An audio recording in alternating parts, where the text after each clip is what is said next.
Greetings, friends. I'm AK. And I'm Laura. And we are The Chainsaw Girls. On today's episode, oh boy, you guys, strap in. And strap the fuck on for this one. Yo, we are covering 1986's Spookies. When I saw your reel where you got those giant posters, Yes. that's what inspired us to cover it right now. Yes, I was at a convention signing, and it was a horror convention, and one of the vendors had an OG theatrical poster of Spookies. Yeah. I've never in my life seen anything Spookies in the wild. And immediately I bought it. I also bought a Nightmares poster as well, but the Spookies one is. That's another one I haven't seen. Oh, I have the Blu-ray. Maybe we'll watch it later. Yeah, it's a good one. Hell yeah. Mm-hmm. Spookies was my first time watching this, and wow. Uh-huh. That's all I have to say. Goodbye. That's the end of it. Wow. Wow. Yes. Spookies is directed by 3 different directors. We're going to get into all of this, but for simplicities, it was directed by Thomas Doran and Brendan Faulkner, and it was also directed by Jeannie Joseph. It had a budget of $250,000-ish, and it grossed about $17,700. So it didn't do too great.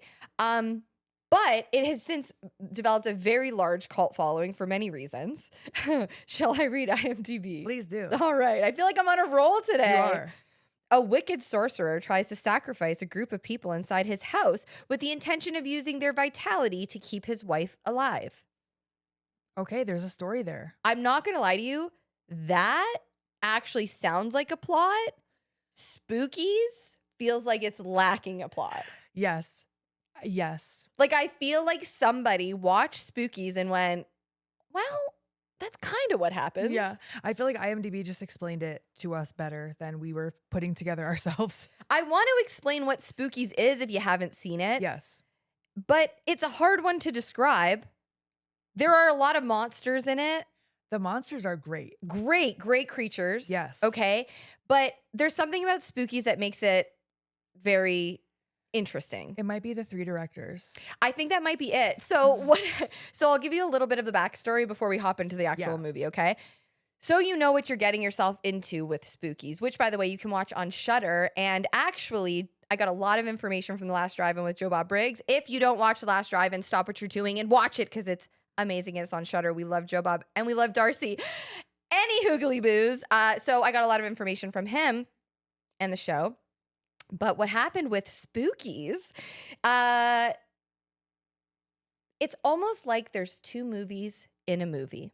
Yeah. Okay? So half of the movie is directed by Thomas Doran and Brendan Faulkner. So there's a bit of a divide in the film in terms of characters. So we're going to be introduced to a group of teenagers, or maybe they're in their 20s. They're definitely not teenagers. I honestly don't know their ages because they're all so strange.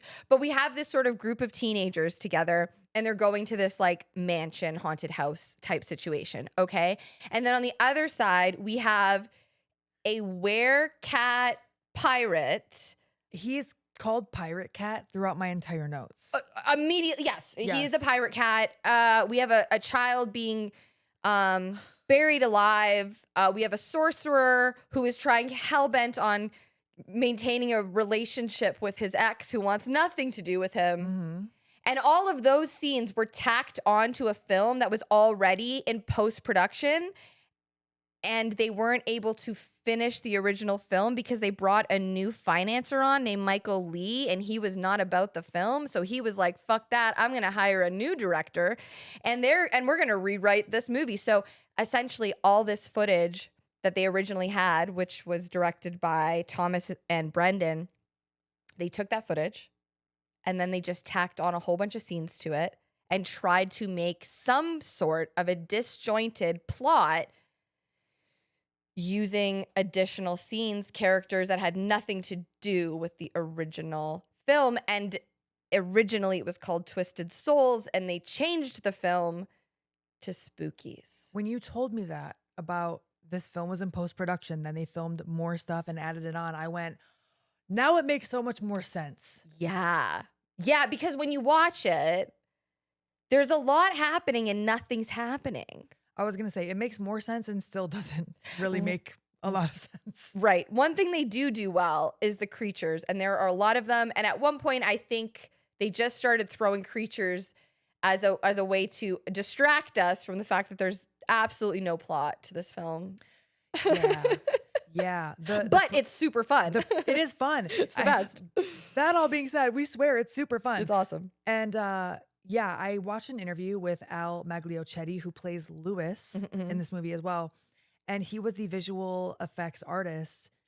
And I'm going to go into it toward the end of the episode because he had a lot to say about this. I feel like this interview, he was just like, let me sit down and give you all the tea. Oh, he was spilling the tea? He was spilling tea. Oh, I'm excited to hear. He really was. Okay. But we'll get into that later. I'm super jazzed for that. So if you've not seen Spookies, this episode is going to be a weird one to listen to if you haven't seen it, but we're going to try our best to make it as clear as possible. Because again, this is a film with not much of a plot and a lot of things happening at once that don't actually fit together. At once. And also there's like so much filler in the middle where we turned to each other at one point and I was like, I'm just not even going to say any of that because it didn't lead to anything. It's just a lot of like, and then we cut here and then we cut here and then we cut there and then we cut there. There's a lot of walking. Yeah. So anyway, but it's a great film. It's super fun and super silly. So yes, we swear. If you haven't seen it, pause, watch it, and come back. Or strap in. And strap on. Here we go. Either way, honestly, you need to strap in and strap on. Okay. Let's hop into Spookies. So we're going to start off with eerie synth music, which automatically puts me in the 80s. 100. A synth? Come on. We love it. We need to bring back more synths, honestly. I think so too. Yeah. We see a cemetery and we see a cemented tomb with a B, with a chain around it. And this thing is pulsing. There are a lot of pulsating things in this film. Okay, at one point I went, it makes sense based on the interview that I watched that they were like, oh, we need to get our money's worth with this pulsing effect. So we're going to put it in everything. Literally everything. Because they didn't have much of a budget. They didn't have much of a budget for the whole movie. They definitely had not enough budget for the visual effects that they wanted. So then we see a man, he's sitting in a chair next to a casket, okay? And he's saying, my darling Isabel, I can wait no longer. And then he says, the final foolish victims will be here soon. So sometimes when we do these episodes, we like to hold a reveal for later and things like that. I feel like we have to tell you what's going on as we go. Oh, or what you're going to be so lost. Exactly. What reveal? Exactly. There isn't one. There isn't really a reveal. And also, yeah. So anyway, this is Creon, just so you know. Yeah, he's a sorcerer. He's a sorcerer. And Isabel is his wife in the casket.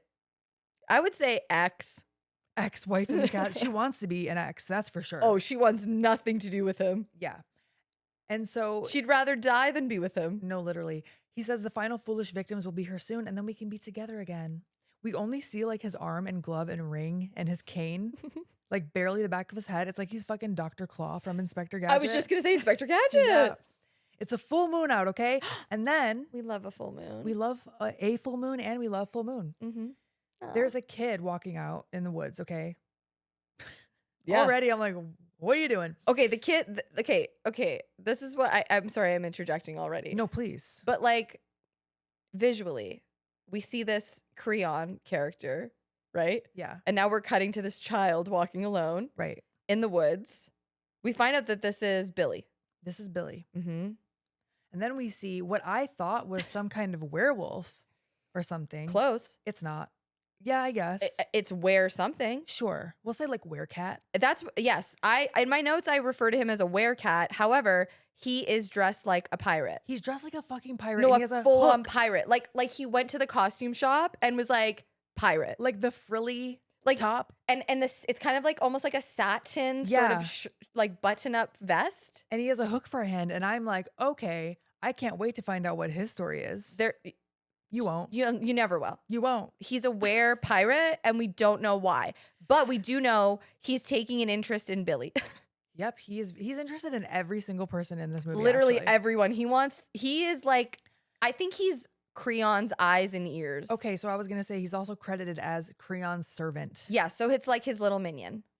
I guess he's spying for him. Yeah. But he doesn't really do much. He also does a terrible job. Actually, he does do a really bad thing. Okay. We're going to get there.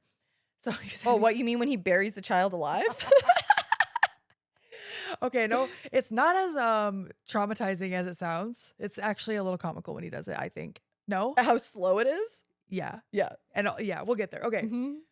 So this boy, Billy, he's sitting down with his backpack. He's going to have a little picnic by himself in the middle of the woods in the fucking dark. It's really sad, actually. It is heartbreaking. What are you doing, kid? It's heartbreaking because we're going to quickly find out it's his birthday and his family forgot about him. They forgot. It's his like 13th birthday, right? Yeah. We're going to cut over to see our main players, our teenagers. I'm doing quotations if you're watching. If you're not watching on YouTube, they're not fucking teenagers. I think they're supposed to be young adults. But well, one of them is definitely not a young adult. One of them is easily in his 50s. Easily. And I'm so curious. At first I was like, there is no fucking way they're trying to pass this man off as a teenager. I will need to speak to the director. He fully dresses like when my dad would like dress up for like an event. That's exactly what he looked like. Like he's trying to look snazzy. Like, yeah, like the sports coat. This is very 80s. Sports coat, the sports coat. But I love when I was watching The Last Drive-In, Joe Bob points out that this character, we find out his name is Peter, he kind of tells the audience what's happening and the rest of the cast what's happening scene by scene. Like he's narrating it? He's narrating for us because how else are we going to know what the fuck is going on? Yeah. They're driving down these dark roads. They're in 2 cars. They don't know these roads, but we're going to find out what happened. Peter's complaining that Duke, who's a fucking dick, we're not even there yet. We're not even there yet. Hold on. Because there's so much to say. But Duke got them kicked out of a party and now they're driving around looking for another place to party, I guess. So they're driving around endlessly looking for a party. Yeah. I cannot tell you how many times I had to go back and change whose name was who. Getting I think there's 9 of them, all 9 of their names down. Well, and they're also pointless. So it's so hard to remember them all. But in one car, we have Megan and Peter. Okay, Megan, I cannot not think about the Key and Peele skit when Peele plays Megan. That's funny. all I can think about. But her name is actually Megan. Yeah, Megan. And Megan's in her early 20s and she's with Peter and Peter's probably 52. Yeah, they do eventually. Duke is going to acknowledge that he's older. So I'm like, okay, they're not trying to pass him off as a teenager. Then there's quite the gap though. I'm not going to lie. It is a little bit of an age gap. It's just, I wonder what. Anyway, it doesn't matter. I have thoughts on this. Me too. Keep going. Okay. So then we have Carol and Lewis. So it's Megan, Peter, Carol, and Lewis in that car. It took me forever to find out Lewis's name and figure out. Oh my god. Oh my god, guys. I did some sleuthing. AK would not stop talking about Lewis. Then she was showing me screen grabs of him and asking me like who he was. And then she was like going through the cast list obviously on the computer. Then she's watching on the show. I think you checked Tubi and you checked Shudder's cast list. Yeah. And then I thought, okay, we're not going to figure this out. And we were sitting here right before we started recording. She pulled it up on the TV again. And I was like, oh my God, what? Oh, you put Spookies on. She's like, yeah, I was trying to see if Lewis was in the scene. I'm taking a picture of it right now, what it's paused on. Dude, she was on a mission and we still don't know. I think it's Lewis. Okay. That would make sense. Yeah. Okay. Lewis is who Al Magliochetti plays. Right. The visual effects artist. The tea spiller. The tea spiller, yes. So from what I can gather, Megan is with Peter, Carol is with Lewis. In the other car, we have Linda, who is with Duke, who shouldn't be. Then we have Adrian, who is with Dave. And then we have Rich, the comedian. Okay. There's so many things to say about Rich, but the one thing I didn't notice that you pointed out to me, I hated him, right, for most of the movie. And then AK says, you know, he's wearing a shirt with his face on it. And I don't know what it is, but I went, you know what? I gotta hand it to him. Like, that is some smooth advertising. He's wearing his own merch. Not only is he wearing his own merch, but he is in gimmick 24/7. Oh my gosh. You know what it is? Why he's so annoying also? Remember, you know how I feel about magicians? I put him in the same category as magician. Well, he's a wannabe ventriloquist and he's not even a good one. I know he's so bad at it, but also every time he's on screen, the music changes to like wacky, like whoa, like it changes because he's such a dumbass. And he's very like, you can tell he's like a prop comedian. Oh, he's got puppets on his fucking shoulder and shit. He's possibly a prop comedian in real life. Like, it's very physical comedy. Like, oh, my foot got stuck in the mop bucket. Like, I think I went back and forth on whether or not I would want him in my friend group, but like low key, I feel like he would actually I think some situations you'd be like, Kevin, just shut the fuck up. Whatever seems rich. But in other situations, you'd be like, I'm so glad Kevin's here, man. He is lightening the mood. He's a great guy. He is great. You know what? He gives me the vibes of a great guy who doesn't know how to turn it off. He doesn't. That's what I'm saying. He is on 24/7. And that's too draining for my energy. Oh, I can't have that. Gosh, no. No. Sometimes we just gotta shut the fuck up and vibe and chill, okay? Look at the second the sun goes down, the energy is dropping. Can you imagine? Like you get home. Oh imagine he's your roommate or something. No. You get home after like recording. Roommate? I don't know. I'm just picturing why you live with him. It's not your boyfriend. Imagine you get home after a long day and you're like trying to just like, you know, have a drink, have a smoke, whatever, watch something on TV. Yeah. And he pulls out his fucking puppet. I would fucking scream. No. Imagine you were dating him and that's how he like proposed to you. Or that's how he asked to like take you out on a date or something. The puppet has like a ring. Dude, that's how he asked to hook up with you. What is his puppet's name? He's like, this isn't the only thing I want to like stick Eddie, my hand in. Eddie, let's call him Eddie. Eddie, Eddie over here. Eddie likes you. You didn't hear what I said, did you? No, what'd you say?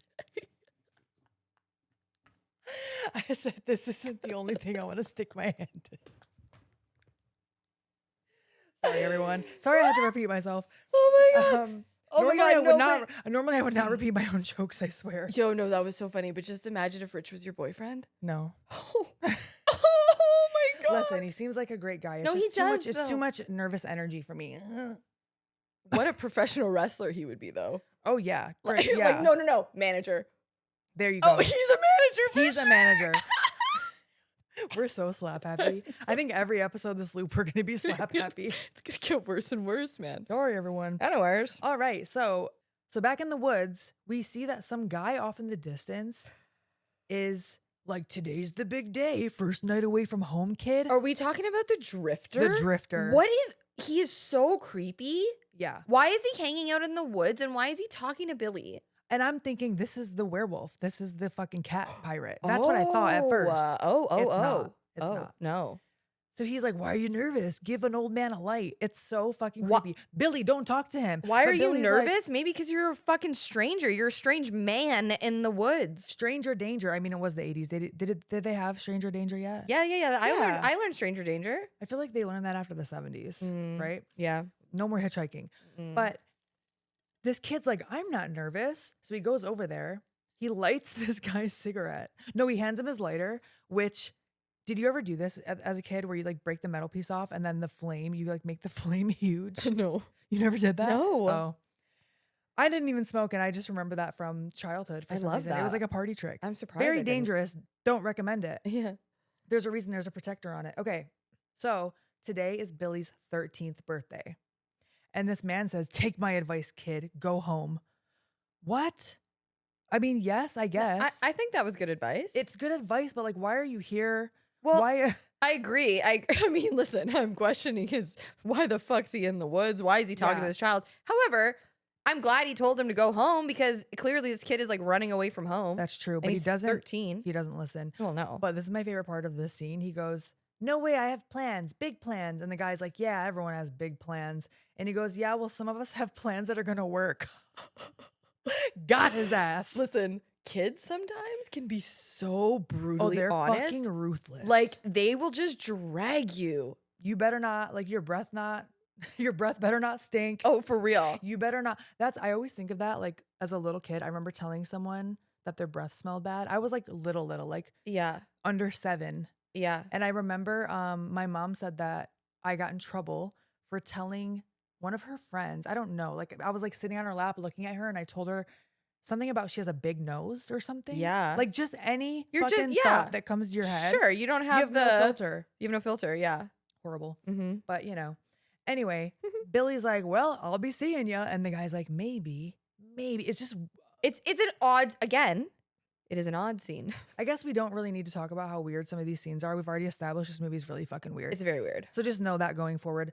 But I'm thinking this is Pirate Cat, okay? Sure. And then we see Pirate Cat. So I'm like, oh, we just transformed. Remember, we just saw the full moon. Right. And then we see the drifter is dead and slashed. So it's not him. It's not He was just a random creepy guy. Yeah. Also, I mean, was he really creepy or is he just a guy? A man in the forest saying, "Hey, kid," That's fair. is creepy. Yeah, it's fair. It's fair. Hey, give me a light. Like, no. And Yeah. also when he's like, "I'll be seeing you," and he's like, "Maybe." Maybe. That was very creepy. Very creepy. The pirate cat, we've already described him, but I also want to say his face kind of looks like leather. And he kind of looks like does he have a little bowl cut?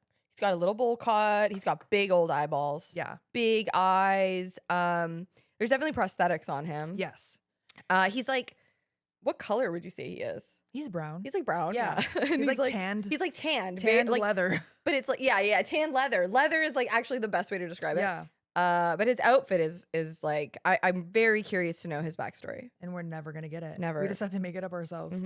So now we see Creon back at the casket and he's saying, "For 70 years I have waited." And he talks about how many people he's had to sacrifice so that his wife might live. We do see the woman now, Isabel. She looks immaculate and she looks young. Yes. She also looks like she could be in like a bridal gown and like with a veil. Meanwhile, Creon looks like his fucking face is melting. No, his face, well, it changes a few times, but it does look like a candle. Like it looks like you can't really see his eyes. They're like pretty like shut. I would say his skin color is like a gray. It's gray, and then he's in one old. scene, he's very old. He's old. I mean, he's been waiting for 70 years. He's way older than her. But he's also a sorcerer. That's right? what I'm saying. I think he's always been old. He's always been old, and she's like, always been young. Maybe. Yeah. Yeah. I think the reason his face looks like that, and I don't know this for sure, later on when they show his pulsing forehead. Oh. I think he has liquid latex covering his entire face. Yeah, you're absolutely right. And that's why it looks like it's melting. I thought you were gonna say because he's sucking them dry of their youth and energy so that he's eventually gonna look young again. Oh, maybe. Because I think that's his motive. That's what it seems like, right? At certain points. I mean, we're just throwing things at the wall here, but we're making this make sense, okay? Yeah. Now, we also see that Isabella's slowly waking up. Back in the car, Duke hits a bump and then screams at Linda because she's drinking a beer. And he's like, "Hey, watch the upholstery." Duke is the stereotype of one-dimensional. Oh, yeah. He's at 100 the whole time. I feel like from now on, one-dimensional Duke is going to be what I call every actor like that in a B movie. That's just at a 10 and one level the whole time. I really love that. One-dimensional Duke. Can we just talk about what Duke's wearing for just 3 seconds? I have been waiting for this moment since I watched this movie. Me too. Why on earth is he wearing what I can only describe as like a sauna suit? This man like is a garbage bag. A garbage bag. Like it's a garbage bag sauna suit outfit. It's a garbage bag. It's a garbage bag set. Like top and bottom. It's a full set. It's matching. It looks like a sauna suit garbage bag. He looks like he's cutting weight for a fight. No, 1,000,000%. And like he's just filled with rage the whole time too. Yeah. And at one point, Laura was like, she mentioned his tramp stamp, and I went, "I think that's just back hair." I thought he had a tramp stamp. I don't think that's a tattoo. I said it so confidently too. I was like, "Oh my God." And he has a tramp stamp. So he's screaming at her. He's an asshole. He treats Linda like shit the whole time. Terrible. He's the worst. I would rather have Rich in my friend group than this guy for sure. Oh, of course. Now we're going to see Billy again. He's approaching this gigantic house, which is where Creon and everything is happening. Oh my God. Do you want to hear a little backstory on the house? Please do. Oh, here we go. There's a cemetery outside of it as well. Okay, so the house that they filmed in was the childhood home of John Jay. Now, I'm a Canadian, so I have no idea what this means, but I think you guys will. He was the first Chief Justice of the U.S. Supreme Court and a writer of the Federalist Papers. Long story long, I'm assuming these are relatives of John Jay, distant relatives. Inherited the property. Okay. Apparently, this property was very expensive to maintain, like millions to maintain. Okay. And they were like, "I don't want this piece of shit property because I'm going to have to pay for it." So Spookies came along and they were like, well, Twisted Souls. And they were like, "Yo, could we maybe film in this fucking mansion?" And they were like, "Absolutely." Because if they do, then maybe they'll trash it and it'll look so bad that then we'll just condemn it afterwards. Wow. So they agreed to this horror movie, like the owners, thinking, oh, they'll probably trash the house while they're making it, which could then lead us to demolishing it because maybe it'll be condemned after that. Why couldn't they just demolish it? I want to say there are reasons that I don't know. Okay. I have no idea. I want to say I'm not sure that But they wanted it to be condemned. So I'm assuming if something is condemned, they probably don't have to pay property taxes on it. There might be some type of legality there they were looking for. Got it. Yeah, exactly. So okay. So it's huge house. Fucking plot twist of the gosh darn century. They don't trash it. They not only don't trash it, they put so much work into making the house functional that the original owners were able to sell the house for $15 million to the Westchester County Historical Society. And now it is a historical landmark, and I think you can like visit it. So either way, it was a good move for them to let them do this movie here. Spookies saved John Jay, the first Chief Justice of the United Supreme Court, writer of the Federalist Papers, fucking childhood home. Wild. I know all of that because of Joe Bob Briggs. That is fascinating. Right? Wild. Well, and let's be real here. That mansion does a lot of heavy lifting in this movie. Oh, like, yeah. if they did not have that, I can't even imagine. No, what else they would have done. So bad. So Billy's approaching this house and he's walking through the cemetery. He sees a tombstone that says life is short on it. And he goes, that's weird, no name. But the years on it indicate it's for a 13-year-old. This felt very Goosebumps to me. The original scene, was with someone else, Joe Niola, who was playing a tramp named Jackie. A tramp. Or Jackie. Okay. He was sitting on a tombstone and he's talking to an imaginary friend. That was the original scene. It was cut and it was replaced with Billy getting buried alive. Oh. Holy shit. We've mentioned this so many times. Don't worry, we're getting to it. The more has to happen, but it's coming soon. Mm-hmm. I know we're keeping you on the edge of your seat. So we're cutting back and forth, of course, between the car and Billy in the cemetery. Duke wants to find another party. Rich hears this, whips out his puppet, Mook, and does the worst. Sorry. Laura's about to spit take. Don't spit on your laptop. Oh my God. He does the worst. I can't even call it ventriloquism. Because it's not. He doesn't even try to throw his voice. No, he's literally just the worst. He's just talking. He's just talking with his puppet. Duke slams on the brakes because there are tree branches in the road. So he gets out. They're trying to figure out what's going on. Rich isn't dating any of them, right? No, Rich is the ninth wheel. Yeah, okay, got you. Makes sense, okay. Pirate Cat is watching them from the woods. That's going to be, I'm not even going to say it as many times as I wrote it in my fucking notes. Mm-hmm. Pirate Cat is always watching them. Just know that. Yeah. By the end, I was getting annoyed that they kept showing him because he doesn't do anything. No. So now Peter and Duke start arguing. They're going to be at each other's throats this entire movie. Mm-hmm. Peter's the older one. Duke is the one-dimensional Duke. One-dimensional The Duke. trash bag wearing, raging piece of shit. Weight cutting. Horrible boyfriend. Definitely tramp stamp. Tramp stamp having. Definitely trains UFC. One-dimensional Oh Duke. my God. You know he won't shut the fuck up. I train UFC, bro. I train MMA. No, he would say I train UFC I for train sure. UFC and I have my own podcast. Oh my God.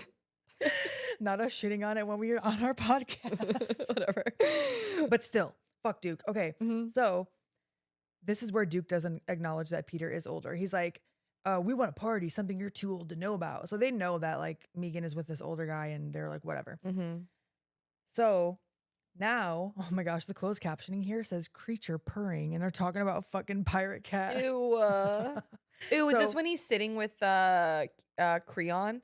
There's one scene where he's sitting with Creon and he looks really happy. That's later. And he's like acting like a cat. Yeah, dude. Like I was rubbing like, on him. I went, ooh. Ew. So yeah, Duke drives off. He actually drives without them, but like he leaves the second car there, but they do end up together. Yeah. Billy is now getting to the house, and then we see some cloaked creature, quite literally frolicking through the cemetery. Yeah. He's running like this, but we don't see his face yet. So now Billy goes inside. There's a whole birthday party set up for him. Dude, I will say the birthday party scene was actually really creepy. It was creepy as a standalone thing. I honestly feel, and it makes so much sense after you told me that they're separate, this whole Billy scene up until he gets buried alive could have been like a short. It does not have any relevance to the plot at all. Why isn't he running into the other people? Aren't they all in the same fucking house? Okay, so I didn't even realize he was in the house at first. Dude. But it is a giant house, so maybe they haven't gotten there yet. That's why. It's because they're two separate movies. That is why. That That's is really why. why. That's really why. But in the plot, And they're like hoping that you don't notice. yeah. In the plot, I will say I don't think the group has gotten there yet. Okay, but still. Yeah. They're really cutting it close with the crossover here of their bookings, you know? So Billy gets in the house. He sees the entire birthday party. There's balloons, there's gifts, there's a card. He thinks his family did it. And that's throwing him a surprise party. I'm not gonna piece together why he thinks they threw him a surprise party in the woods at a fucking random mansion that he stumbled upon. But okay, yeah, Billy. He's just a dumb 13-year-old. he's just dumb. This small toy robot comes walking into the room and he picks it up and he's like, neat. And then he puts it on the table. He's like, should we cut the cake now? Meanwhile, the cake is already cut. They like zoom in on it and it already is cut. Yeah. Then the robot toy starts walking into the room again. He looks and it's gone from the table. Like, what the fuck just happened?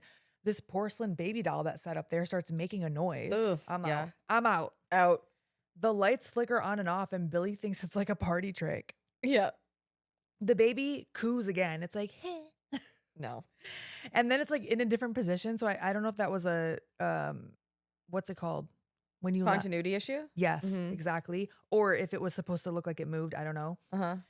But now we see the little cloaked figure going into the house. It looks like a little boy, but he's gray and he has fangs and he has an ice pick with him. Okay. This doesn't lead to anything. No. I thought Billy transformed into that fucking kid. Okay. He didn't. When I was on the second watch, I thought, well, I already knew that he didn't do anything, but I was like, wait, yes, exactly. I thought it had some connection. Yeah, no, they don't.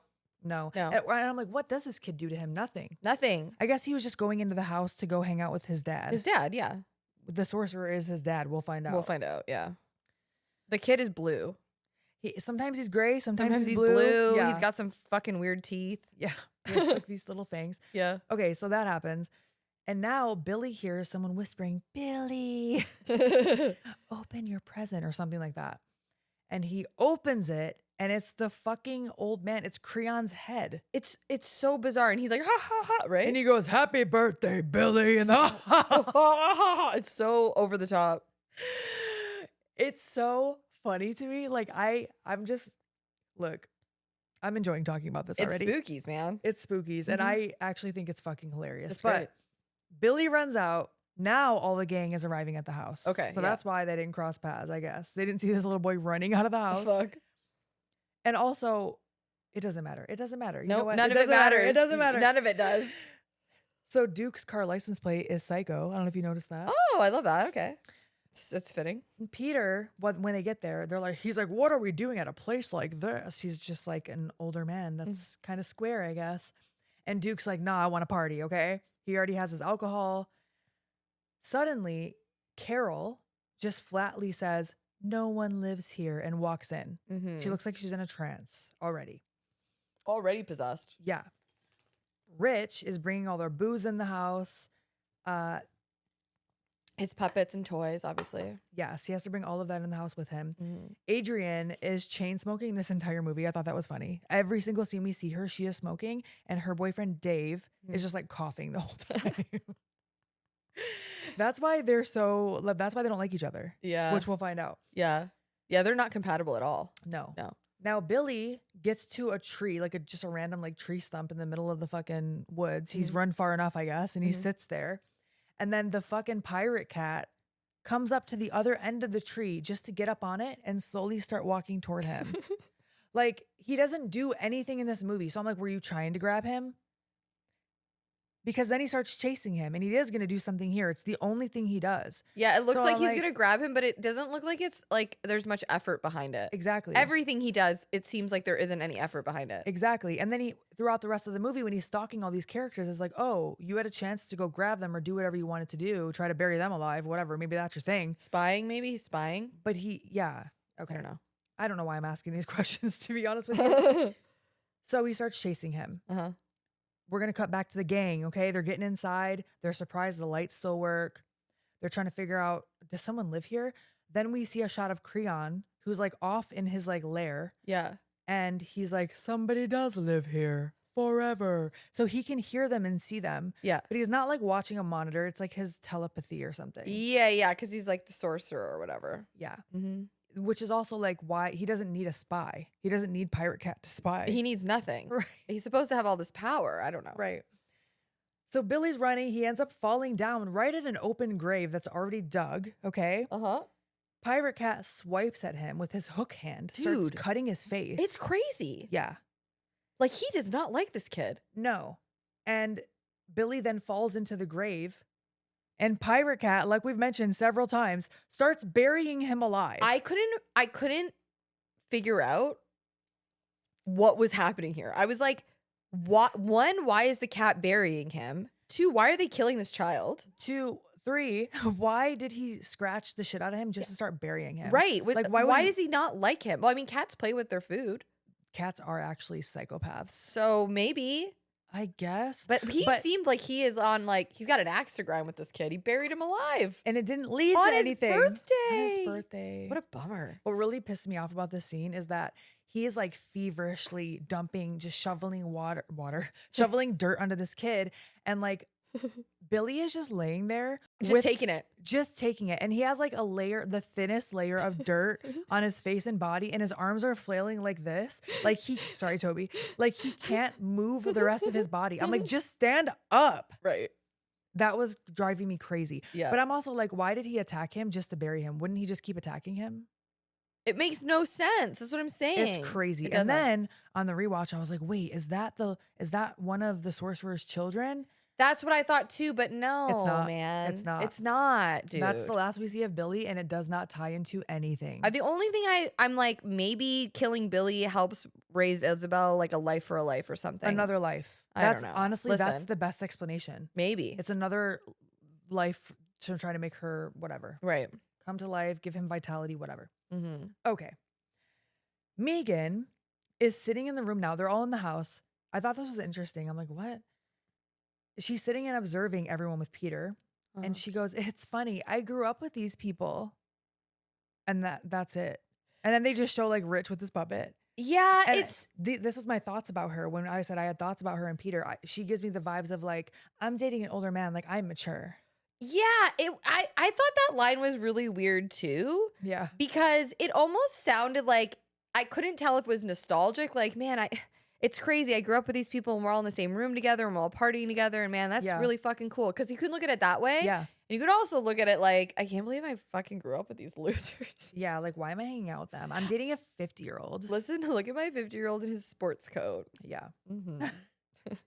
It almost felt like there was more dialogue there that got cut. Probably was. Probably. Absolutely. So Carol is dancing with Lewis here, I think. That's supposed to be her boyfriend, so I think it was. I didn't find out his name until later, as we mentioned, so I'm pretty sure that was him. And then she says that she doesn't feel well.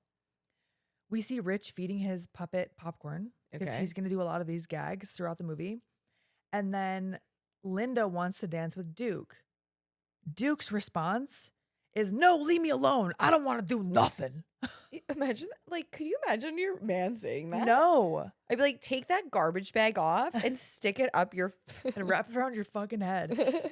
Also, Duke is the one who wanted to party. What do you mean you don't want to do nothing? He doesn't want to do nothing. He wants everyone to leave him alone. Then why are we here? He seems like an angry drunk. Stick in the mud. Horrible. Sucks. So Linda says to Megan and Peter, she sits down and she goes, listen, kids, that ain't no fucking kid. I would be so irritated. That ain't no fucking kid. When somebody like that is my age calls me like hun, it makes me rage. But not only that, she's saying this to Peter, who's like 50, who's like possibly in his 60s. Do you think that maybe that was actually like a term of endearment? Like maybe like she was like, come on, kid. Like, is it like a cute little joke? I think it was a line that was written before they cast Peter. It's totally fair. Yeah, you know what? You're absolutely fucking right. That's what I think. I don't know what the hell I'm thinking. And they're like, we're not changing it. You know what? Keep it. But it could have been, but I don't think it was. Okay, so then Duke finds a box on the bookshelf. He opens it to find what we're going to find out is this ancient planchette. Yeah. Okay. I was calling it an amulet. I didn't know what to call it at first. It's a planchette. Because it's a planchette for the Ouija. Right. The weirdest Ouija board I've ever seen in my entire... That is not a Ouija board. Yeah. That is like maybe a... It was made for this movie. It was for sure. Yeah. I feel like it looks more like not a Ouija board, but there's another word for it. Well, Rich says it looks like a Parcheesi board, which I don't know what that looks like. Parcheesi's like a board. It's like a game. Yeah. I was thinking more of like I'll think of it. Okay. Actually, I'm gonna look up the name for it. Yeah. Mm-hmm. So Creon is in his lair, and he's telling Pirate Cat here that they must do everything perfectly this time. And he says, when all the pawns are sacrificed, we will get our queen back. And he has a literal chessboard laid out with like candelabras on it here. And I'm thinking, okay, each one of these pawns on the board is going to represent one of the people in the house. Well, number one, there are 8 pawns on one side of a checkers board, or chessboard, not checkers, chessboard. And there are 9 of them. But also that chessboard never comes back into play. Yeah, I feel like I think he squeezes like a chess piece at one point, and that's when Carol turns, but still. Okay, I have something interesting to tell you. Please do.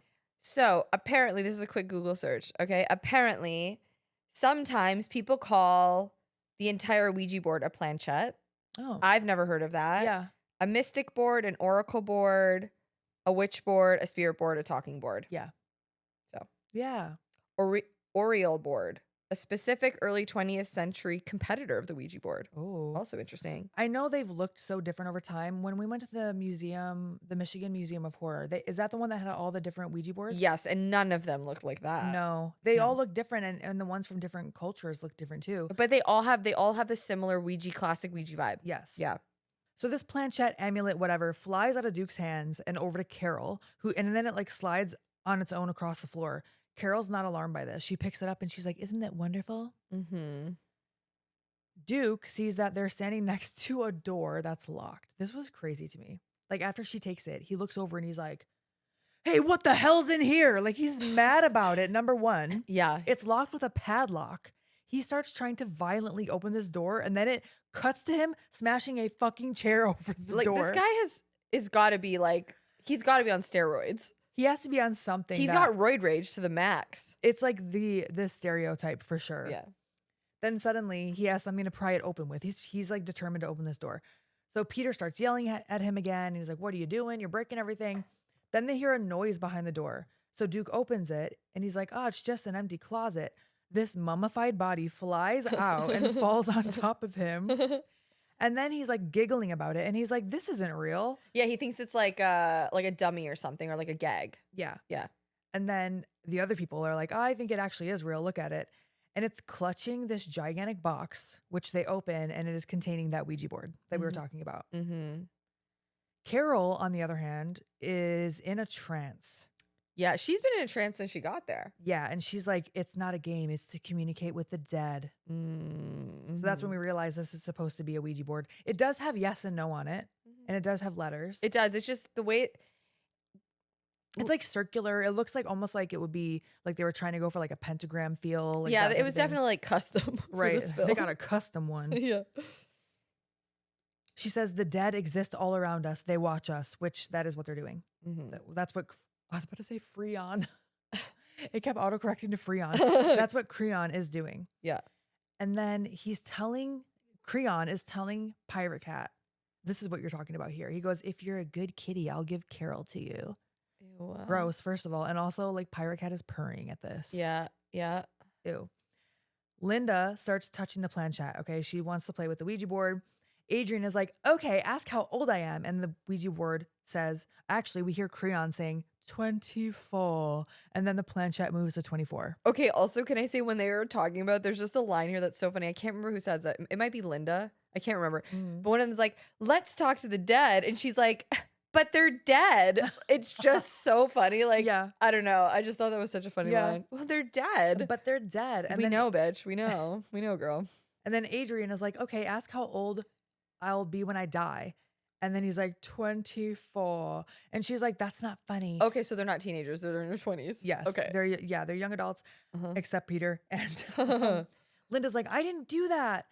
And then we also established that Linda didn't know how old Adrian was. So I guess they're all, a lot of them are meeting for the first time. Like it's like a big friend group coming together, I guess. Yeah, yeah. And so I was like, ask how old Peter is. I know, right? I'm Let's curious. find out. But then Peter says, ask when we're leaving. And he spells out never.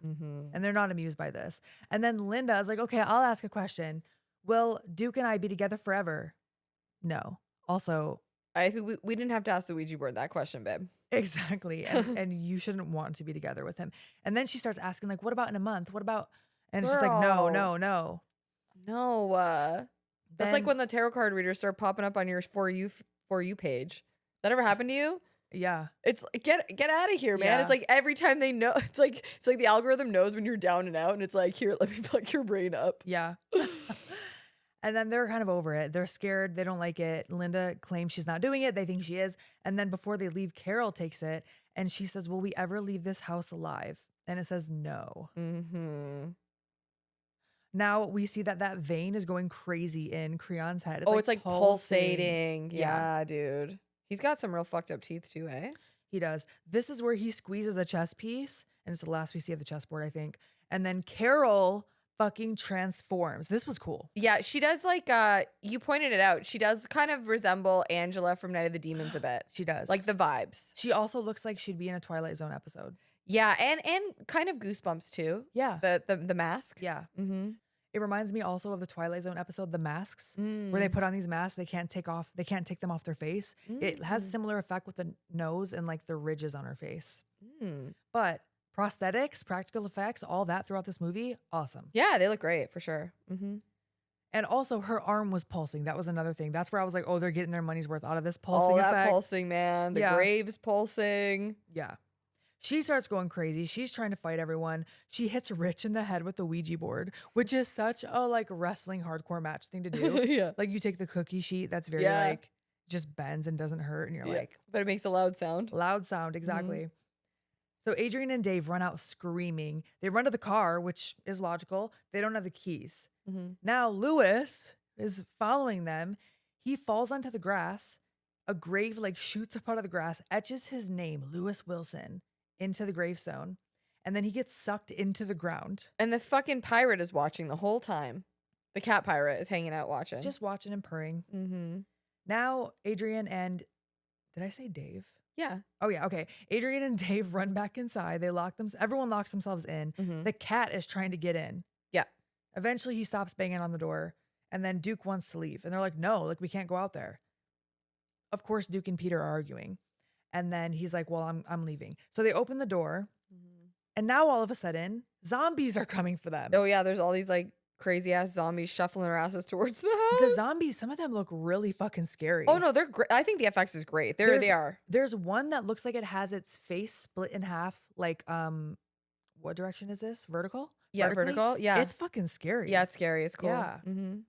So Al Magliochetti says that these were initially in the original script supposed to be ghosts. Oh, okay. Interesting. And they did not have the budget for ghosts. So he's like, we can do zombies. I mean, everyone has the budget for zombies, right? And I think the zombies look great too. And these zombies look way better than like the lowest budget zombies you could do. And also, like, I don't know how they'd make ghosts look good or convincing. I feel like the zombies, the zombies looked way better than even probably whatever they could do in the 80s at that time. For sure. Yeah. Yeah. So Duke here now inside, he lights a candle. And he goes, hey, Linda, get your butt in gear, for no fucking reason. He's just rude. He sucks. And then Linda tells Megan, I'll be all right. He's taken good enough care of me until now. No, girl. Has he? No. He has not. No, the bar is in hell. It's bad. So they walk off. They go off into a different room. Adrian and Dave, well, especially Adrian, is like, I'm staying here. I'm not going anywhere. And you can tell that she is running this relationship. So Dave's like, okay, I guess I'll stay with you. And then Rich, Peter, and Megan go upstairs. Why they're breaking up, I don't know. But I will say this. There are a lot of scenes coming up here of them just walking around. And nothing is happening. So use your imagination. They've all split up and we're Scooby-Dooing it around the house. But a lot of stuff's not really happening. They're just kind of going in a room and then the camera will pan around and the cat is in the room beside them. It's like stuff like that. The cat is always in the fucking room beside them. Always.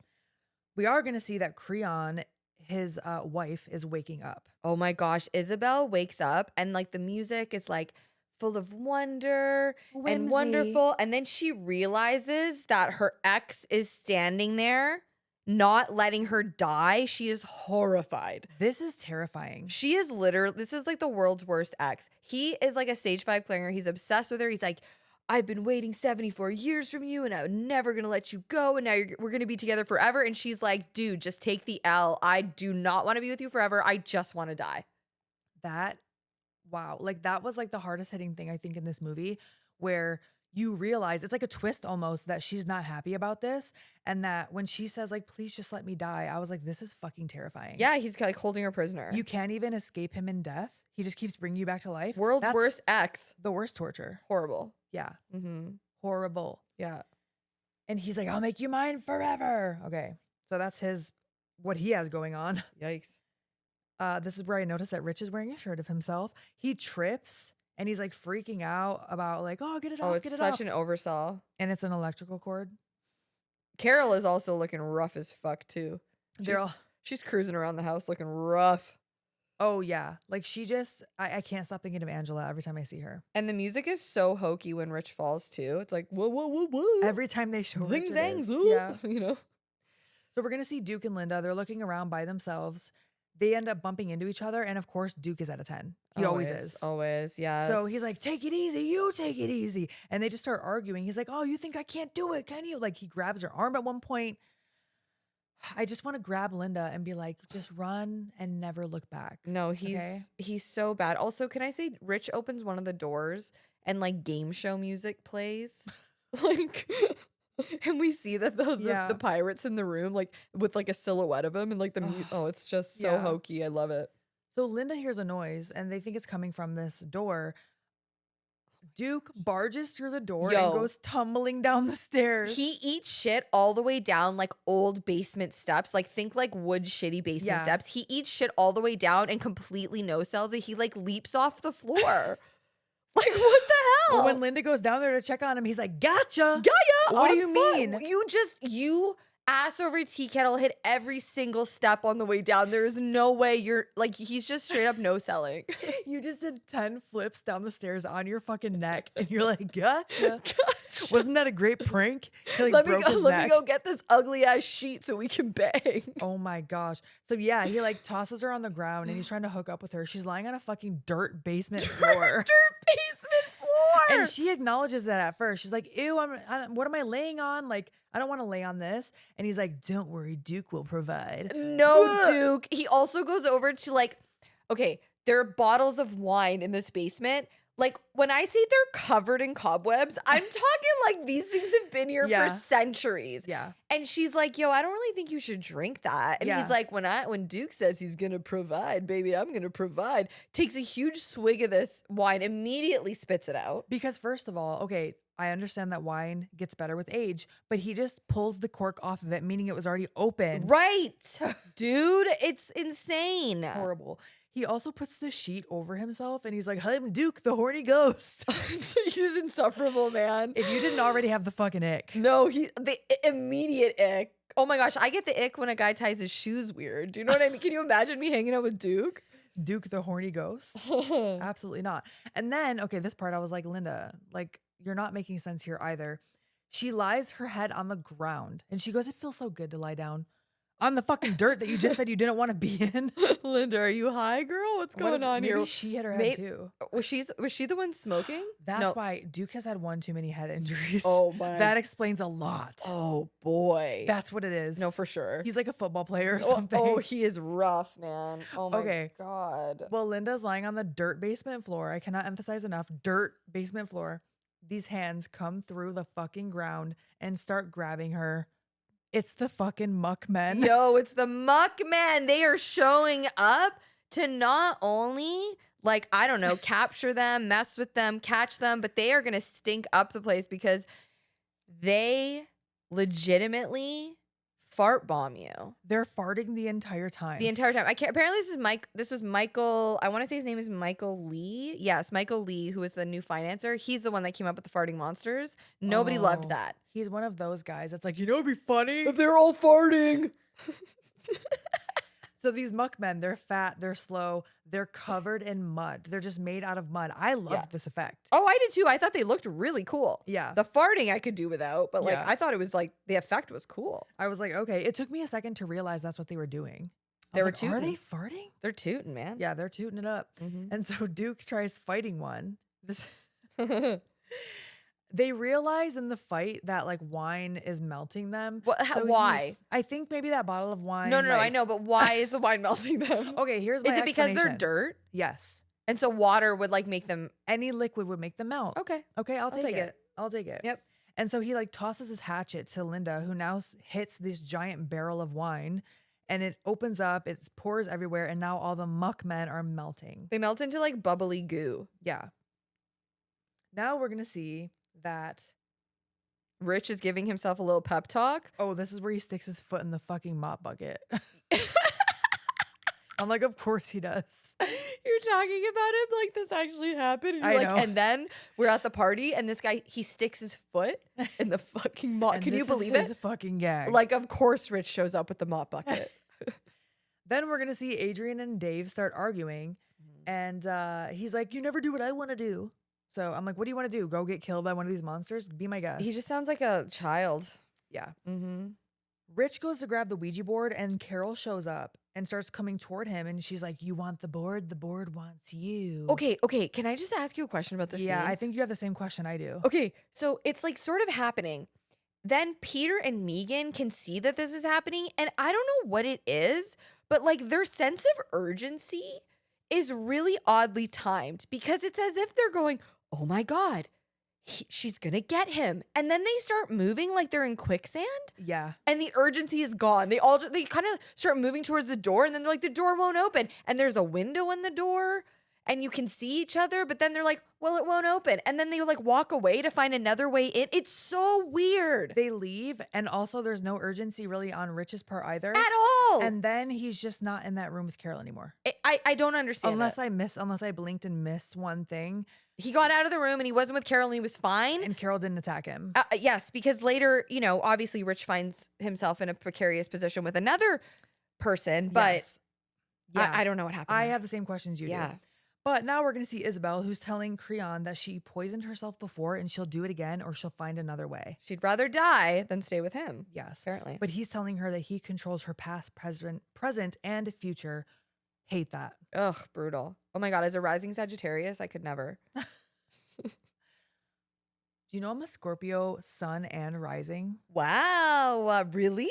That's intense. I love that. I'm a Virgo sun and moon. And apparently Virgo placement in moon placement in Virgo or whatever is one of the worst, hardest placements to have your moon. What about Taurus? I think my moon is Taurus. Oh my God, I love that. What does that mean? Oh, I'll tell you in the extended. Yes, let me write it down in the extended. Mm-hmm. So, also important to note, and also not, the werecat is also walking around. Dave decides he's sick of this shit and he is going to get shit-faced with a bottle that looks like Ipecac syrup. And then Rich, I put a note here. I go, Rich somehow evades Carol, but still can't get out of the room. But that's because the werecat is holding the door closed. Yeah. So that's why. So Rich didn't get out of the room. Rich is still in the room with Carol. I was thinking he was in a different room with her because isn't this where he's like, come kill me or get me the hell out of this place. And then he pisses in a fireplace. This is before that. Okay. So this is like, it's right before that. Okay. So he eventually, I don't even know if he actually gets out of that room or he turns himself around, but he tries to bait Carol a little bit here. Okay. And then he decides that's not working and he has to take a piss. So he pees in the fireplace. Yeah. Which is weird to me. Okay, there's so many things weird about this, but the pirate is holding the door closed so that Rich cannot get out. I'm just thinking of the pirate is holding the door closed and we're being dead serious.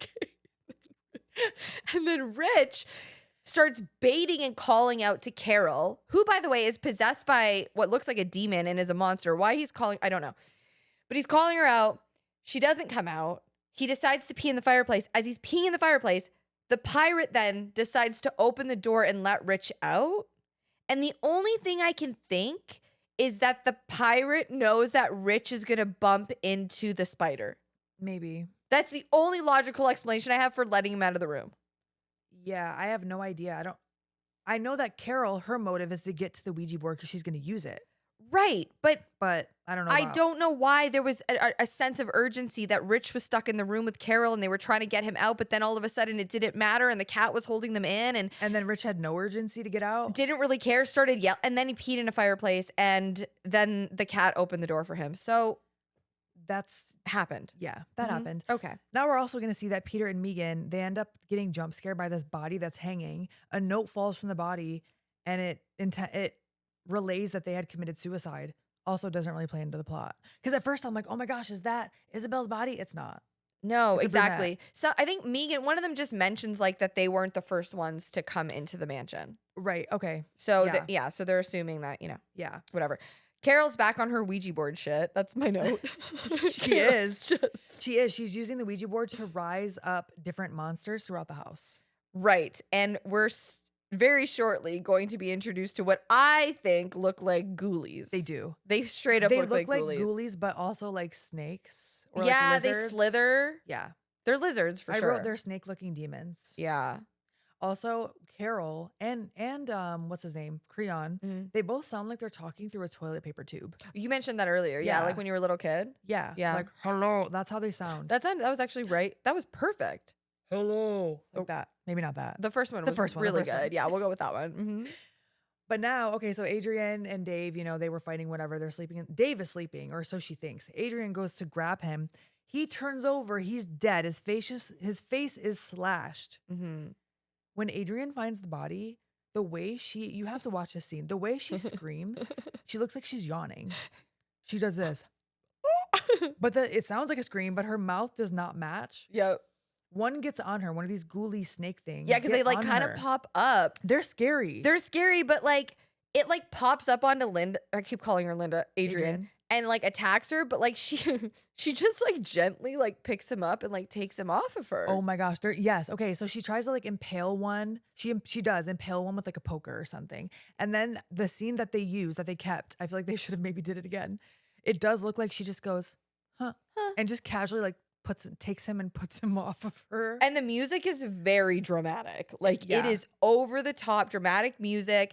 And it's a very long drawn out scene. I don't know what it is. I feel like it's Adrian doesn't seem as concerned as I think I would be if ghoulies came after me. It almost looks like they filmed it without her. It almost looks like they filmed it in slow motion and then tried to make it look like it's fast. Yeah, it's really hard to describe. Also, the pirate, of course, is at the window, like just getting his jollies watching this happen. Adrian is fighting back and she's killing some of them. She like crushes one with the dresser. Okay, the dresser death though. So she crushes one with the dresser, and as this thing is dying, blood is slowly pouring out, and then there's a close-up on one of their eyeballs. Like all of their death scenes are so dramatic. One gets away by slithering his ass away from her. Like you almost feel bad for the ghoulies. Because the sad music is playing. It's so weird. Okay, so Adrian, before she crushes one with the dresser, she kind of like goes against the door and like slides down the door. So I'm thinking, is she dying here? And the music they're playing sounds like she is dying. It sounds like the end. Yes. Yeah. But then she gets away and they show the close up of the monster dying. And I'm like, are we supposed to be sad for the monster? In my notes, it says, am I supposed to be sad for them? This scene is long and weird. She gets out of the room. And she slowly just goes down the hall. Yeah. And she does. That's what happens. She just slowly makes her way through the house. Yeah.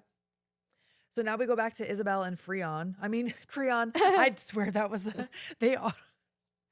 my notes actually autocorrected. Okay.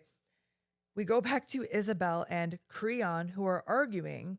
And at one point, Creon says, is that any way to talk to the father of your children? Children. And children. She goes, children, we have only one child. That's horrifying. Imagine waking up from a coma and finding out you have multiple children. Imagine having one child with that guy. Oh my God. No. And he says, we have many children. And it's that kid. You see that kid? He says, we have many children. And she's like, what have you done?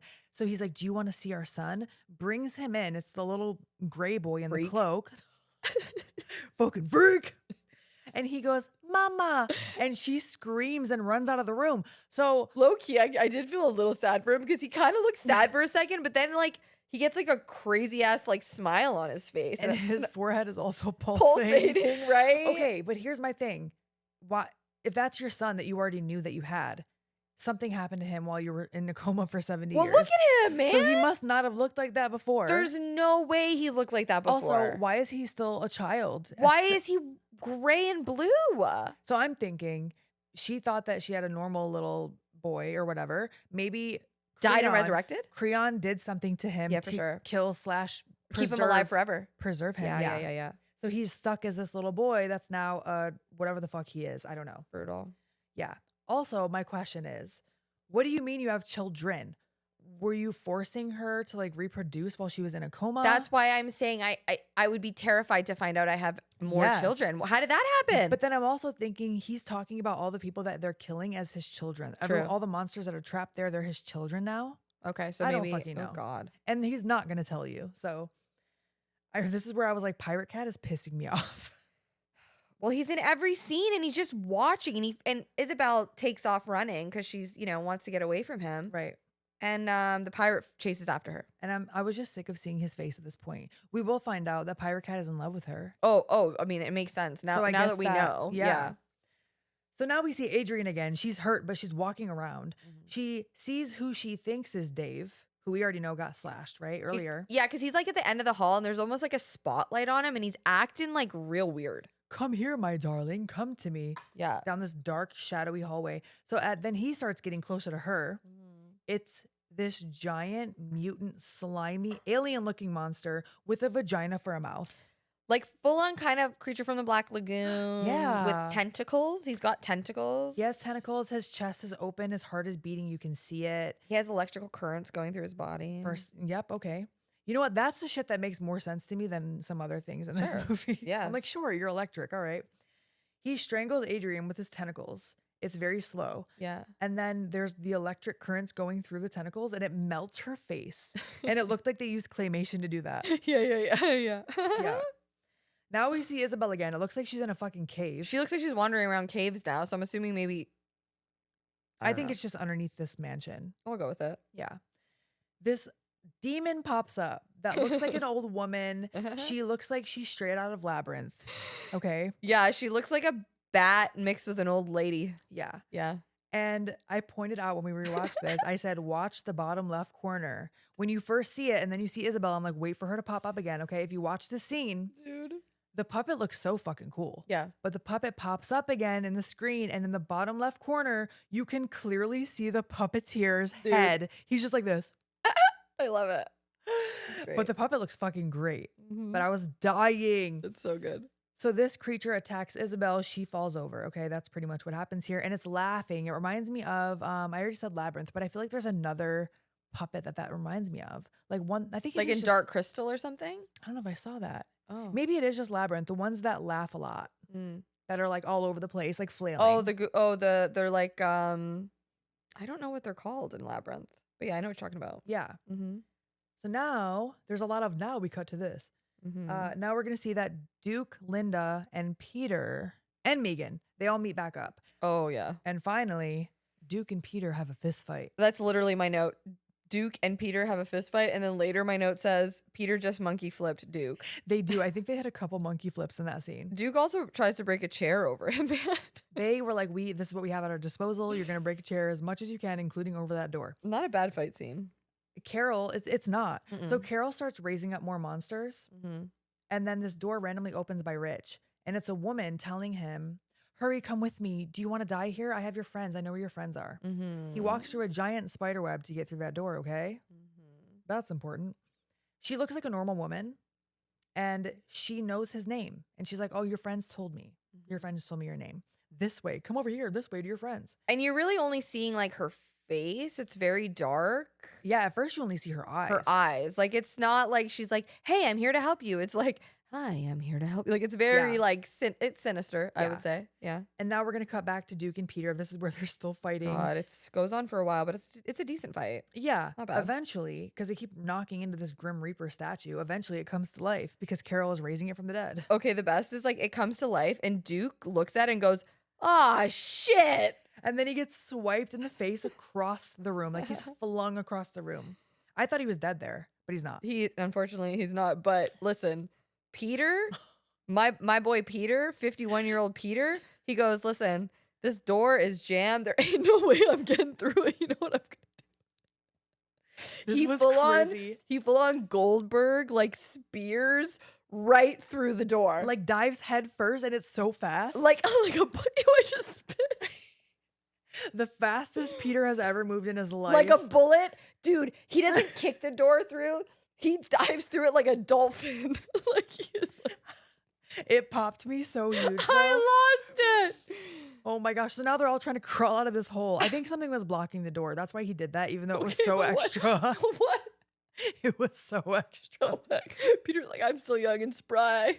Get out of my way, Duke. I can hang with these kids. Oh, no, man. you know what? It was after all those fucking monkey flips. He's like, oh yeah. He like remembers his gymnast background. I do this shit. So they're all leaving through this hole, and then Linda gets stuck by the Grim Reaper. She gets her leg cut. Right. Yes, because he's got a big old sickle. Yeah. Yeah. Sickle, Sith. It's a sickle with the Grim Reaper. Well, let's go with it, right? Yeah, I think so. Yeah. I think so. You said that earlier, and I believe everything you say. So I know we talked about it in a different episode, and I don't remember. So back with Rich, this woman says, the time has come. This place has been my prison for eternity. And he's like, where are my friends? Now we see the spider, like something that looks like a spider starting to crawl up his shoulder. And she says, they are dead, as am I, as you are. And she might be the most convincing actor in this entire movie. right. She's played by Sue Peck, and this is her Yes. only film. Her only film. Mhm. And I thought she was so fucking cool in this movie. She looked so cool. Oh, hell yeah. Her transformation is insane. And this might be the coolest effect in this entire movie. Agreed.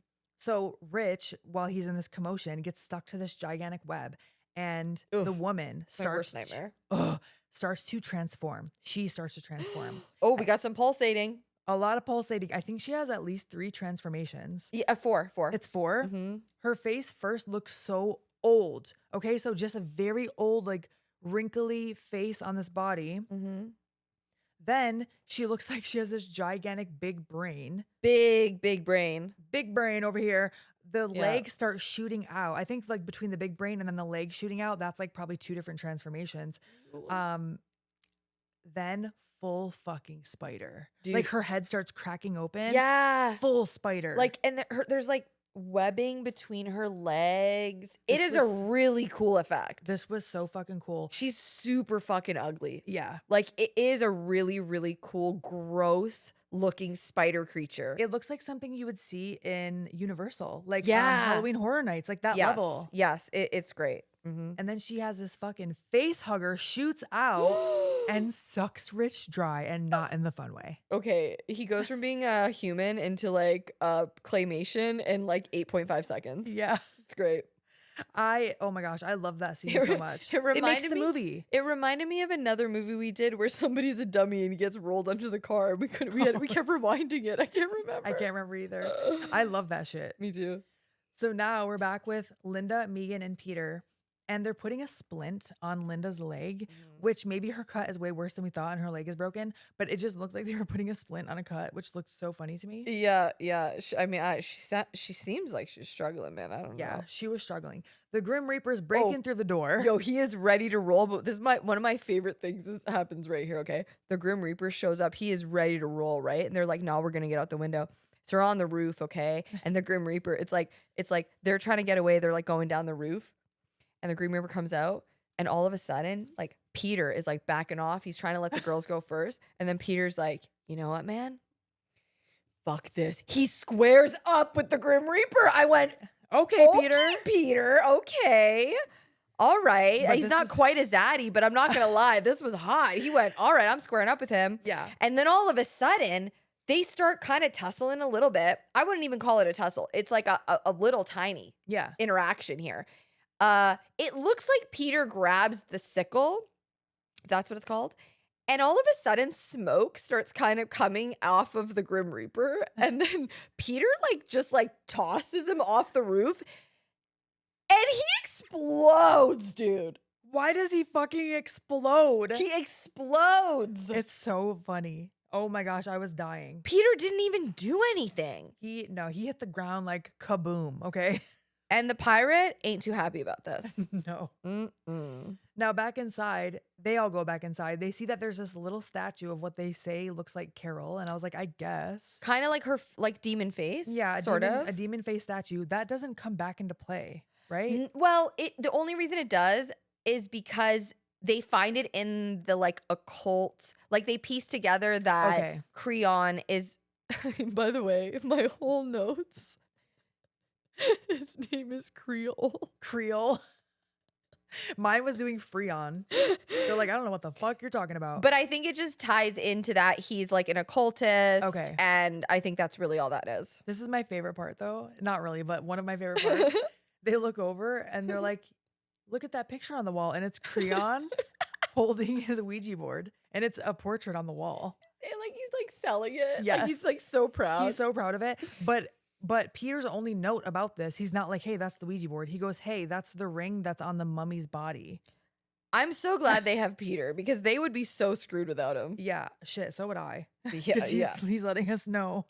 Yeah. I was like, what? I just know that's Creon. He's telling the audience. Yeah, because I didn't even notice the fucking ring. No, I didn't It's like so far away. Yeah. But Peter takes some random medieval weapon off the wall that's just there. Yeah, these like little axe things. Yeah, and they all start to head downstairs. So, okay, he is taking charge. Hey, I'll take it. Better than Duke.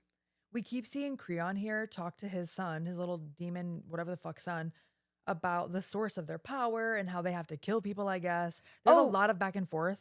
And Creon kind of says like, yeah, okay, they've pieced together. They kind of like know everything. Peter's got it figured out. Like he kind of admits here that the crew knows what's going on a little bit. Right. And he's playing chess with the pirate. I guess it does come back into play, the chessboard. Yeah. And I wrote in my notes, like, I'm really trying to figure out what the point of this is.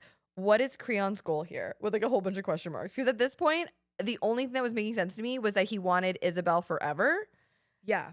And I think what you said earlier, he is, however many people he kills, the more he kills people, the more he like takes their vitality and their youth, and then he can live forever too. It just took me a couple watches to really understand that. Because it's not very clear. Yeah. Okay. So now Peter, Megan, and Linda walk into a room where Carol is just levitating the board. She also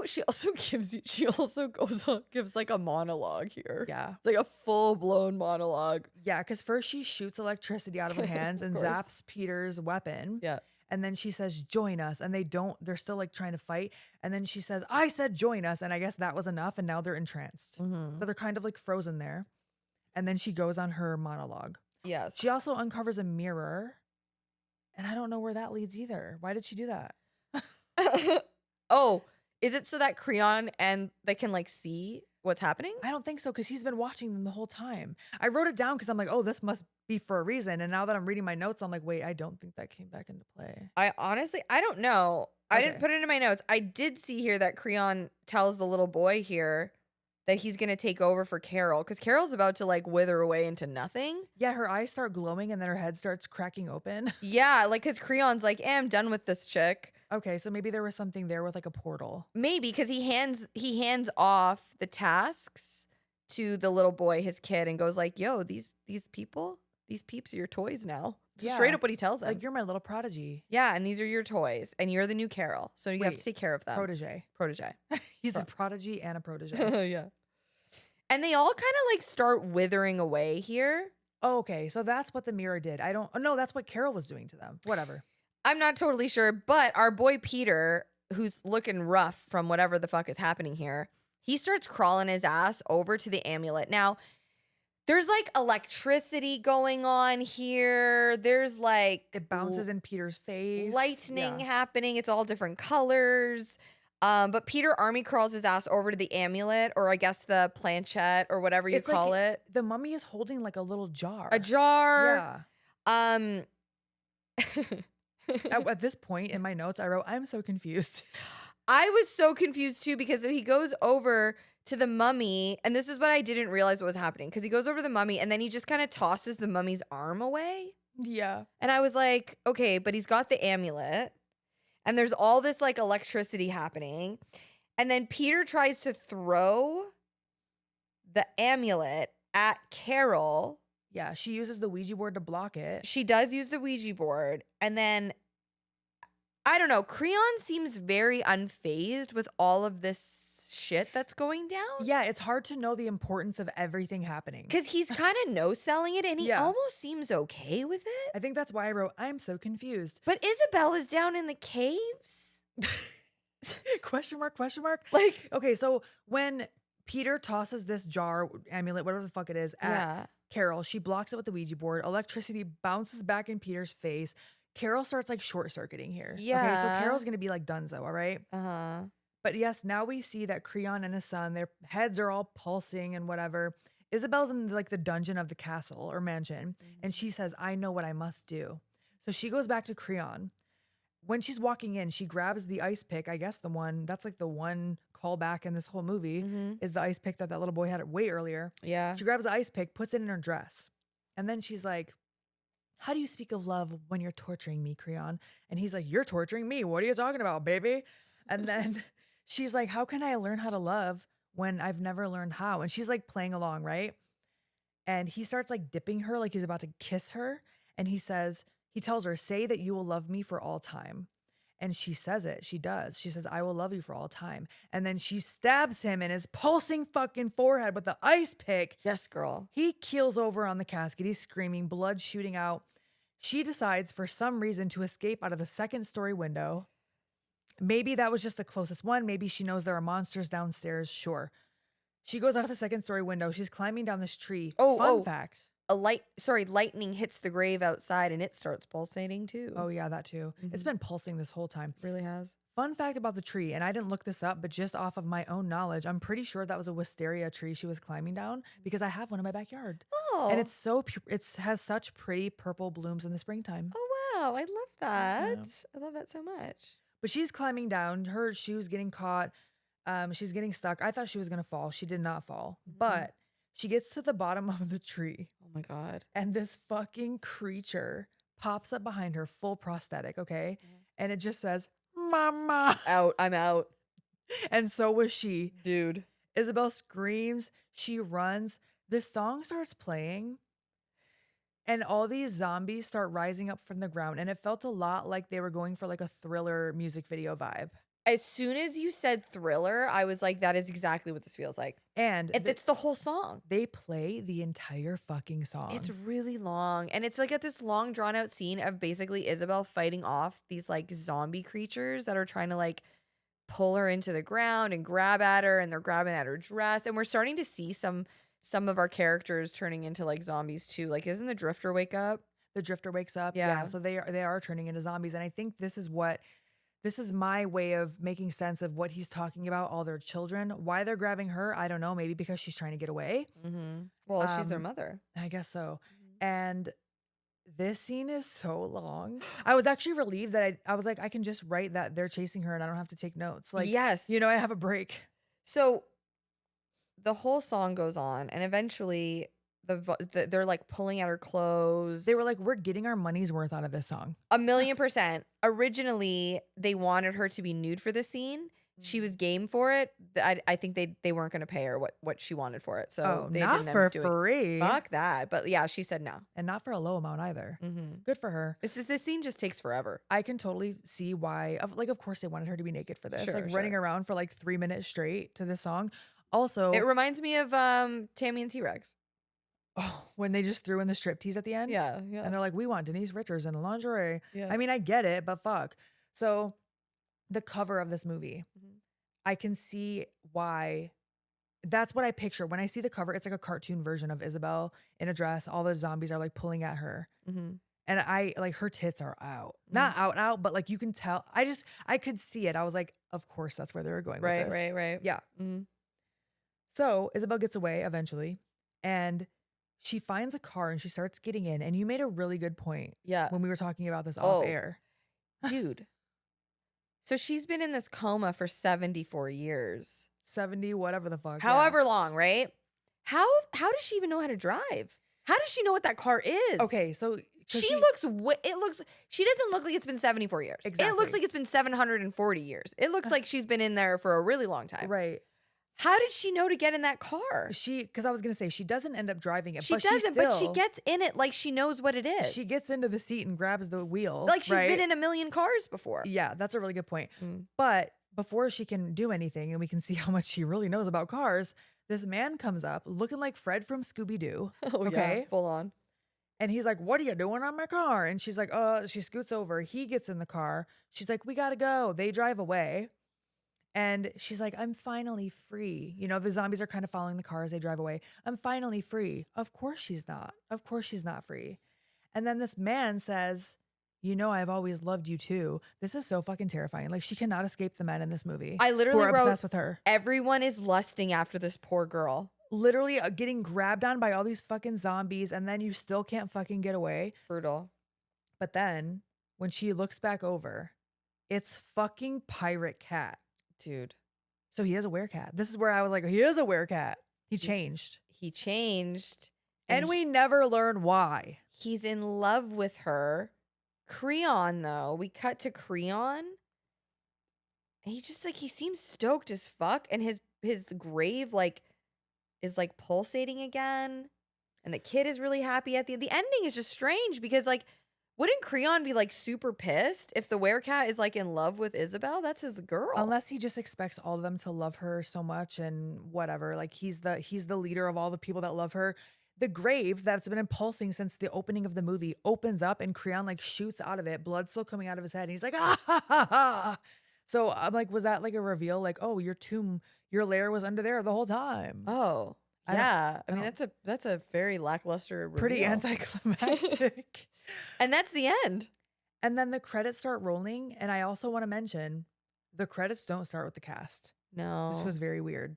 Yeah. The credits start with production. It's definitely because of this weirdness that happened. Felt like petty or like salty. I mean, I read that there are several interviews with people that made this movie that absolutely despise Michael Lee, who was the backer. He was like a late coming executive producer. Is he the one who made the Muckmen fart? Yes. And apparently a lot of the people in the film that were interviewed talk a lot of shit about him, saying things like, quote, I hope he's burning in hell. That's crazy. So I think him coming in and you know, really butchering this film and changing it, I think, you know, maybe pissed a lot of people off that were involved originally. Yeah. I can give you the scenes that were added. Yes, please do. Or at least like the things that were added that were not in the original. Yeah. Okay. So everything with the 20-something-year-olds was the original film. Mm-hmm. Okay. So we can just establish that. Now, the additional scenes. So this is everything that was added post-production. Okay. The little kid, Billy, that whole situation where he gets buried alive and all that. That makes perfect sense why it feels so like a separate event, because it was. Exactly. The drifter, the werecat, Creon was not even in the original script. Isabel, the zombies at the end of the film, the witch in the basement, like that witch The old puppet. lady puppet, and Corda. They added him in as well. Corda the son, which I did not realize until right now. That he had a name. Yeah. So all of those scenes were added in after the fact. And so then what the fuck was the original movie supposed to be? It's like these kids going to the house, kids for lack of a better term, going to the house and then like all these monsters are just popping out? I don't. Or was it going to be more like Night of the Demons? Like they play with the Ouija board and then Carol is basically Angela. That's what it feels like. If you take out all those other scenes, it's basically Night of the Demons. Yeah, I feel like maybe it was more of like going to like a haunted house vibe. Yeah. As less than, you know, I don't even know what you would call Creon, like a sorcerer. That's what we've been calling him. Yeah, it's the best way to describe it. Yeah. But yeah, I listened to that interview with Al Magliochetti. I am going to post it in the show notes. Please go watch it because, so like I mentioned earlier, he played Lewis. He also did the visual effects. And when he was given the script for what was Twisted Souls initially, he says that there was a visual effect on almost every page. And he was like, so what's your budget for this? And this is actually where we found the number. He says that the budget was roughly $250,000. And he goes, okay, how much of that did you pencil in from my budget for visual effects? And they were like, or for optical effects, actually, not just visual effects, optical. And they said 10,000. And he goes, at that time, 10,000 would have taken care of maybe 1 or 2 shots, and they had close to 60. Oh my God. And he was like, well, there's going to be a little bit of a problem here. Yeah. And that's where he was basically telling them, like, that's where I mentioned earlier, the ghosts were supposed to come out of the grave. And he's like, well, we don't have a ghost budget. So, but yeah, he does talk about some people on set that that the cast didn't really like. I don't think it's that guy. It's actually a different guy. But because I don't remember the details, I would recommend you just go watch his interview and hear it from him directly. I want to watch the rest of it because he did so many visual effects for so many movies. Oh, okay. Like big ones. Like he did the Addams Family. Wow. Or at least he was a part of it. Yeah. X-Men, Miss Congeniality, Jason Goes to Hell. Yay. Puppet Master 5. Oh, I love Puppet Master 5. Basket Case 2. Whoa. Brain Damage. Whoa. And Frankenhooker. Whoa. He did so many. So he worked with Henenlotter. Henenlotter, Yeah, yeah. quite a few times. That's not even scratching the surface, okay, of how many movies he's worked on. So it made sense to me too after seeing that. I'm like, yeah, I can tell because these visual effects were fucking amazing. Yeah, yeah. Hell Awesome. yeah. Hell yeah. Spookies, man. What a ride. Yeah. He also says this was supposed to be a 6-week shoot, that they were supposed to be done around the first week of October, but they ended up wrapping closer to Thanksgiving because of someone that kind of made the shoot stretch out, and that there was like snow on the ground. And he's like, we got to wrap this up. They're outside for a lot of this, right? Right. Yeah. Wow. So yeah, there was shit going down on this set, let me tell you. It's one of the weirdest movies I've ever seen in my entire life. I think it might be the weirdest movie we've ever covered. Oh, for sure. I would say. Weirdest. Brain Damage was pretty weird. But weird in a different way. Agreed. Yeah. Yes. Weird I mean, we really had to pull at straws to get a plot. Yeah. But it's a fun ride. It is. Honestly, to me, the practical effects make this entire movie. Yeah, they're great. The monsters are awesome. Without them, I don't think I could watch this movie. No. The monsters are great. The monsters make it for sure. Yeah. Listen, this isn't an Oscar movie. We're having fun. You should have fun when you watch Spookies. Don't take it seriously, but watch it. And please, if you're watching on YouTube, can you comment and tell us what you think of this movie? Because it is batshit. And if you know stuff about it, one of my favorite things ever is like, we constantly post stuff on our like IG at Chainsaw Girls Pod.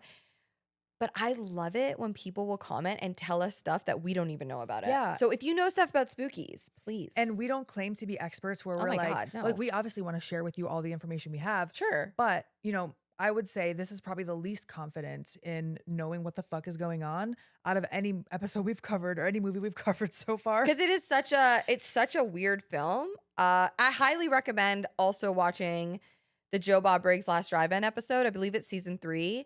It's on Shudder. He has so much background and just like so much information that I always wonder like where he gets all of that from because it's crazy. But yeah, definitely if you like the movie, I would watch it on Shudder for sure. Hell yeah. We are on social media if you guys want to follow us. Yes, at Chainsaw Girls Pod, Instagram, TikTok, YouTube. If you're not already watching there, hello. Hello. We also have a Patreon, and every episode we shout out our top tier patrons. Take it away. Heck yeah, we got Jason M, Jeremy M, John M, David G, another John M, J, sorry, Jonathan W. I'm like, that's a lot of Johns at once. Rob V, David T, Heather D, Franchise Driller, aka Ryan, Millie C, Adrian G, Chris S, Alexis T, A, Adam B L, and James C. Can you tell it's late in the day, everyone?